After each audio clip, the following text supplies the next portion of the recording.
नमस्कार दोस्तों, सभी को राधे राधे। सावन की सभी को ढेर सारी शुभकामनाएं हैं।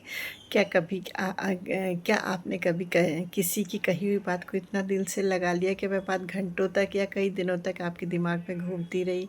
किसी ने आपको अपमानित किया, किसी ने आपकी अच्छाई का फ़ायदा उठाया, किसी ने आपको गलत समझा और आपने सब कुछ चुपचाप सहन कर लिया। शायद आपने खुद से कहा कोई बात नहीं, मुझे ही समझौता कर लेना चाहिए। लेकिन क्या हर बात सहन कर लेना महानता है? क्या दूसरों की हर नकारात्मक को अपने भीतर लेना ज़रूरी है? भगवान शिव की नीलकंठ कथा हमें इस बात का गहरा उत्तर देती है। समुद्र मंथन में हलाहल विष। पौराणिक कथा के अनुसार जब देवताओं और असुरों ने मिलकर के समुद्र मंथन किया तो उससे अनेक अद्भुत वस्तुएं निकली। लेकिन इस मंथन में एक भयंकर विष भी निकला, हलाहल विष। यह इतना शक्तिशाली था कि उसके प्रभाव से सृष्टि में संकट पड़ सकता था। देवता और असुर घबरा गए और तब सभी भगवान शिव के पास पहुंचे। भगवान शिव ने संसार को बचाने के लिए उस विष को अपने हाथों में लिया और पी लिया। लेकिन उन्होंने उस विष को अपने शरीर में नहीं फैलने दिया, उन्होंने उसे कंठ में रोक लिया और तभी से वे कहलाए नीलकंठ। यह केवल एक धार्मिक कथा नहीं है। अगर हमें इसे मनोवैज्ञानिक और जीवन के दृष्टिकोण से देखें तो इससे हमें बहुत सारी गहरी सीख मिलती है। विष पीना आज की ज़िंदगी में क्या है? आज हमारे हमारे जीवन में हलाहल विष किसी बोतल से कम बोतल में नहीं आता है। वह आता है कटु शब्दों के रूप में, किसी की आलोचना के रूप में, किसी के अपमान के रूप में, किसी के धोखे के रूप में, किसी के गुस्से के रूप में और कभी कभी दूसरों की नकारात्मक सोच के रूप में। कोई आपके बारे में कुछ गलत कह देता है और आप पूरी रात सोचते रहते हैं, उसने मेरे बारे में ऐसा क्यों कहा, मैंने उसका क्या बिगाड़ा था, मुझे उसे जवाब देना चाहिए था। यही वह क्षण होता है जहाँ हम शिव से सीखने की ज़रूरत है कि यह बात प्रतीकात्मक रूप से बहुत महत्वपूर्ण है कि शिव ने विष को अपने भीतर नहीं फैलने दिया, यानी दूसरों की नेगेटिविटीज़ को अपने व्यक्तित्व का हिस्सा मत बनने दीजिए। अगर कोई आपसे गुस्से में बात करता है तो ज़रूरी नहीं है आप भी उसे गुस्से से जवाब दें। अगर कोई आपको नीचा दिखाता है तो ज़रूरी नहीं है कि आप उसे खुद को छोटा समझने लगें। अगर कोई आपकी आलोचना करता है तो ज़रूरी नहीं है कि आप अपनी पूरी पहचान उसी आलोचना से तय करने लगें। मनोविज्ञान में एक महत्वपूर्ण बात और होती है कि यानी अपनी भावनाओं को पहचानना, समझना और उन्हें नियंत्रित करने से नियंत्रित तरीके से व्यक्त करना। हम किसी दूसरे के व्यवहार को हमेशा नियंत्रित नहीं कर सकते, लेकिन हम ये तय कर सकते कि उस व्यवहार का हमारे मन पर कितना प्रभाव पड़ेगा। ये भावनात्मक शक्ति है। इस कहानी का सबसे महत्वपूर्ण सीख है कि शिव ने विष को धारण किया, लेकिन इसका अर्थ यह नहीं कि हमें भी हर समय अपमान, अत्याचार, हर नकारात्मक व्यवहार को चुपचाप सहते रहना चाहिए। किसी को सहनशीलता और सेल्फ रिस्पेक्ट में बहुत अंतर होता है। किसी को माफ़ करना अच्छी बात है, लेकिन बार बार वही व्यक्ति आपको चोट पहुंचाता है तो ये मजबूरी नहीं, ये मजबूरी हो सकती है, महानता नहीं।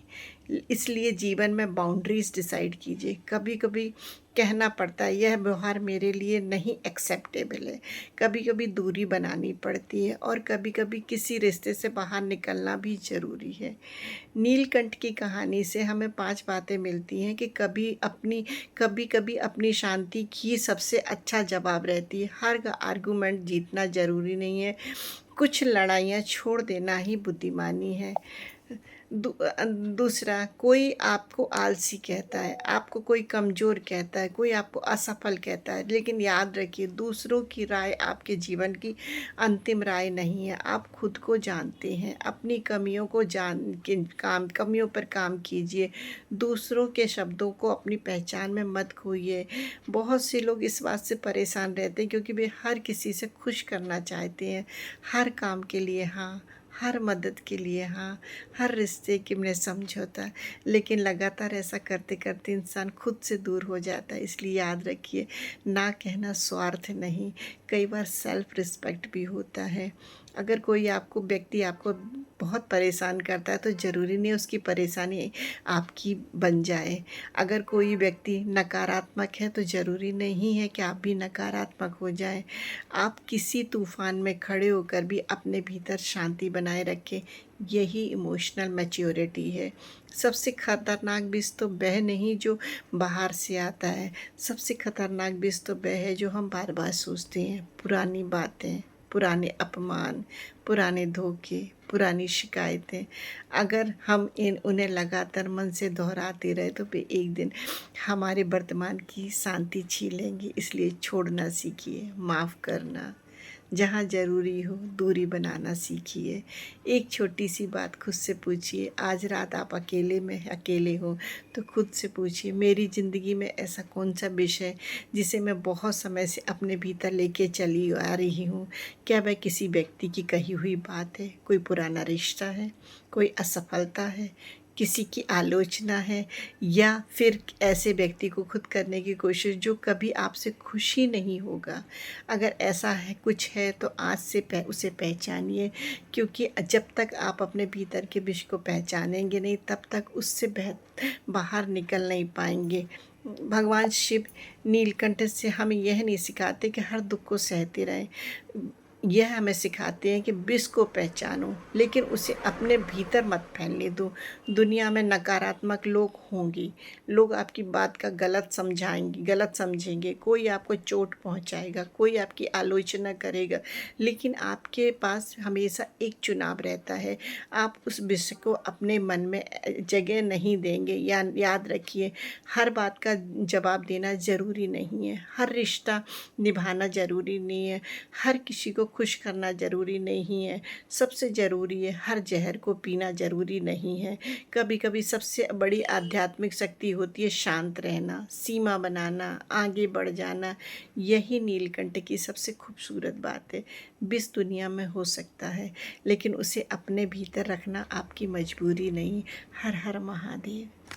मेरा ये वीडियो पसंद आए तो प्लीज़ लाइक और सब्सक्राइब करिए, कमेंट्स भी करिए, क्योंकि मैं आपके कमेंट्स का वेट कर रही हूँ। मैं लगातार वीडियो बना रही हूँ, आपके कमेंट्स मुझे मोटिवेट करेंगे। मैं और भी आगे वीडियो बनाती रहूँगी। मेरे लिए आपके कमेंट्स बहुत इम्पोर्टेंट है, बहुत इम्पोर्टेंट है। सो प्लीज़ प्लीज़ आप अपने कमेंट्स ज़रूर करिए। Thank you so much.